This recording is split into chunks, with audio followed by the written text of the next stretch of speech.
আমি 1984 সালে ক্লাস 6 পড়তাম। 1984 বার্ষিক ক্রিয়া ও সাংস্কৃতিক অনুষ্ঠানে একটা নাটক হয়েছিল। নাটকের নাম ছিল আপ্রেল।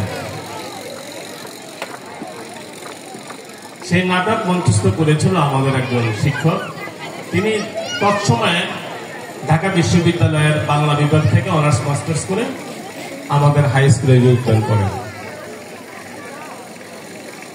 আপনার বিষয়টা ছিল কোন একজন শিক্ষক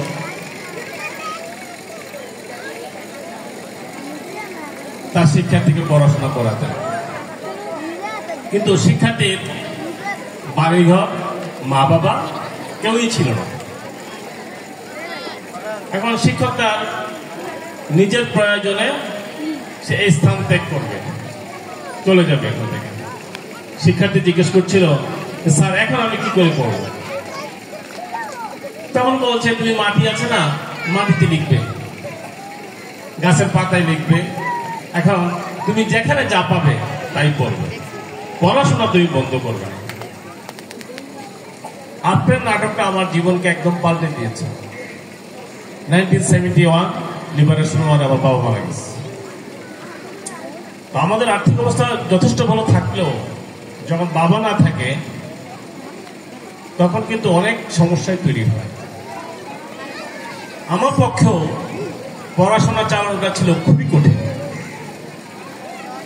এই ক্ষুদ্র নাটক আপ্রেন আমাকে উৎসাহিত করেছিল।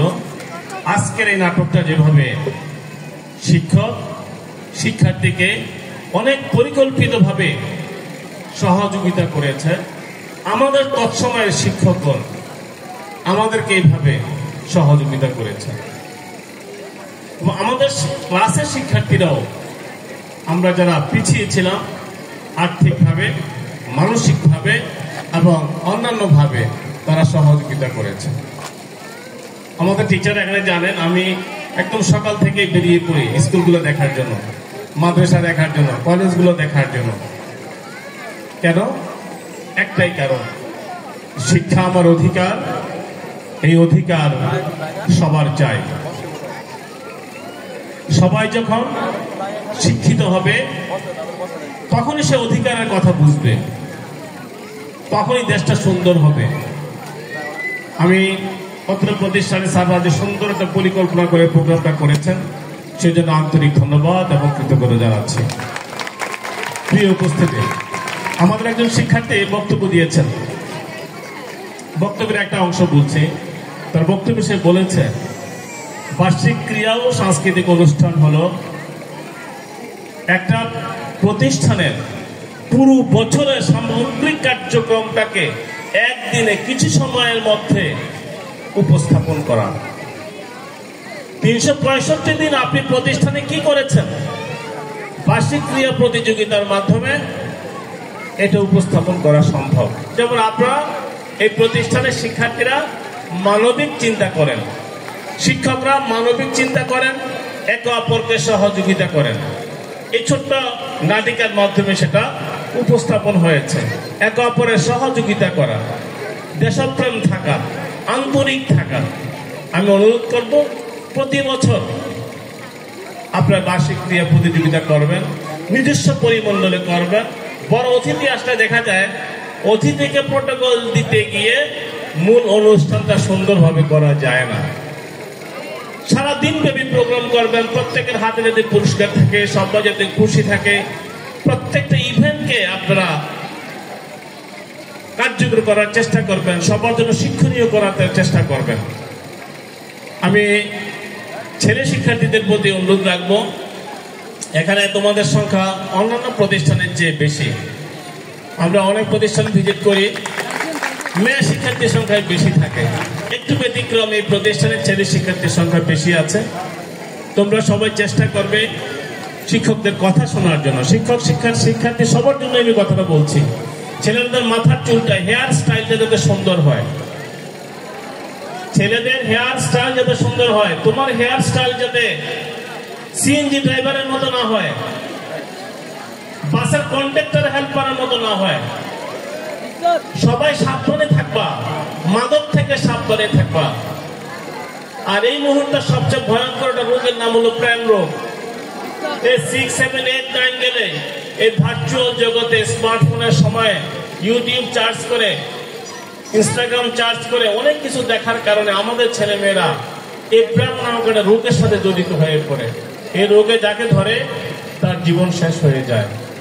তোমাদের এই রোগে আক্রান্ত হওয়ার চেষ্টা তোমরা কেউ করবে না, মাদকের কাছেও যাবে না, কৌতূহল বশত মাদক স্পর্শ করবে না, ধূমপান থেকে বিরত থাকার চেষ্টা করবে। এখানে অভিভাবক আছেন, মেয়েদেরকে চেষ্টা করবেন তাকে সে কখন স্কুলে আসলো, কখন স্কুল থেকে গেল। স্কুল কখনোই পূর্বে বা পরে ছুটি দিবেন না, কারণ ছেলে মেয়েরা যদি সুযোগ পায় তাহলে অন্যায় করবে। তার প্রতি নজর রাখবেন। যে সকল মা বাবা চান আপনার সন্তান ভালো হোক, নামাজি হোক, ফরেজগার হোক, কোরআন তেলাওয়াতকারী হোক, সেই সকল মা বাবা অবশ্যই নিজেরা নামাজ পড়বেন, কোরআন ফজরের নামাজ পড়বেন, বসে কোরআন তেলাওয়াত করবেন। ছেলে মেয়েদেরকে দেখে একসাথে বসে কোরআন তেলাওয়াত করবেন, একসাথে বসে নামাজ পড়বেন। সপ্তাহে প্রত্যেক বৃহস্পতিবার মাগরিবের পরে সব ছেলে মেয়েদেরকে নিয়ে বাসায় একটু নামাজের কথা বলবেন, একটু হাদিসের কথা বলবেন, একটু জিকির আজকে করবেন। যারা মিলাদ করেন একটু মিলাদ করবেন। ঘরের মধ্যে একটা ধর্মীয় পরিবেশ রাখবেন। আর আপনি যদি বসে বসে আপনার ছেলে মেয়ের পাশে বসে বসে মোবাইল টিপেন, টিভি দেখেন, স্টার জলসা দেখেন, জি বাংলা দেখেন, আর ছেলেকে মেয়েকে বলেন তুই পড়, আপনার ছেলে মেয়ে পড়বে না। যারা পুরুষ অভিভাবক আছেন, সন্ধ্যার পর করে চা দোকানে আড্ডা মারেন না। আপনি যে চাটা দোকানে গিয়ে বসে বসে খাবেন, দোকানে আড্ডা মারবেন, আপনার স্ত্রী সন্তানকে নিয়ে চা খান বাসায়। আপনার বাসায় যদি আপনি সময় দেন, আপনার সন্তান আপনার অনুগত থাকবে। একটা জিনিস মনে রাখবেন, পৃথিবীতে সবচেয়ে বড় সম্পদ হলো সন্তান। সন্তানের চেয়ে মূল্যবান সম্পদ আর কিছু নাই। আপনি তাকে সম্পদ না দিয়ে তাকে সম্পদে পরিণত করেন। তাকে 1 কোটি টাকা সম্পদ দিয়ে যাবেন, সে বিক্রি করে দিবে, সে নষ্ট করে ফেলবে, কিন্তু তাকে 1 কোটি টাকা উপার্জন করার ক্ষমতা সৃষ্টি করে দেন।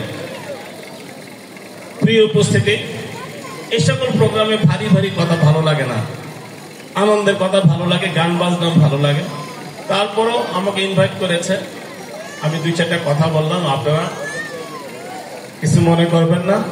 অভিভাবকদের দৃষ্টি আকর্ষণ করছি, আপনি যেমন আপনার সন্তান ঠিক তেমন হবে। আপনি সন্তানকে ভালো চাইলে আপনি নিজেকে ভালো হন।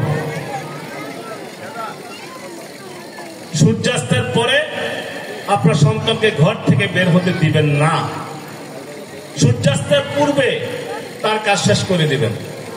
যদি আপনার সন্তানকে আপনি ঘরের ভিতরে সূর্যাস্তের পরপরই ঘরে নিয়ে আসতে পারেন, সে অন্তত মাদকাসক্ত হওয়ার আশঙ্কাটা কমে যাবে। মাদক আমাদেরকে ধ্বংস করে দিচ্ছে। আমি ছেলে মেয়ে নির্বিশেষে সবার প্রতি আহ্বান রাখবো, আমরা নিজেরা সচেতন হব, অন্যকে সচেতন রাখবো। চা দোকানে আড্ডাবাজি কম করে অভিভাবকগণ ঘরে সময় দেবেন, সন্তানদেরকে সময় দিবেন। ছেলে মেয়ে যত বড়ই হোক তার পাশে বসবেন, তার সমস্যাটা বুঝবেন, তাহলে দেখবেন আপনার সন্তান আপনার অনুগত থাকবে। আর কখন আপনারা ছেলেমেয়েরা একটু দুষ্টুটি করলে তাকে গালাগালি করেন, তার সাথে কথা বলেন না, তাকে এড়িয়ে যান। মনে রাখবেন, সে কিন্তু আপনার প্রোডাক্ট। আপনি বৃক্ষ, সে বীজ। আপনি বীজ, সে বৃক্ষ। সে যে অন্যায় করছে, আপনি একটু বিবেচনা করেন যে আমি কি আমার যৌবনে, আমার জীবনে, আমি শিশুকালে, আমার কৈশোরকালে আমি কি অন্যায় করেছিলাম? দেখবেন আপনি অন্যায়টা করেছেন। কাজেই সন্তানের প্রতি দুঃখ না হয়, সন্তানের প্রতি রূঢ় না হয়ে তার ভুলগুলাকে সংশোধন করার চেষ্টা করতে হবে। প্রতিদিন সন্তানকে ক্ষমা করে দিবেন, তাকে দূরে সরে দিবেন না। সবাইকে ধন্যবাদ। এই প্রতিষ্ঠানের উত্তরোত্তর সমৃদ্ধি, উন্নতি কামনা করছি। আল্লাহ হাফেজ।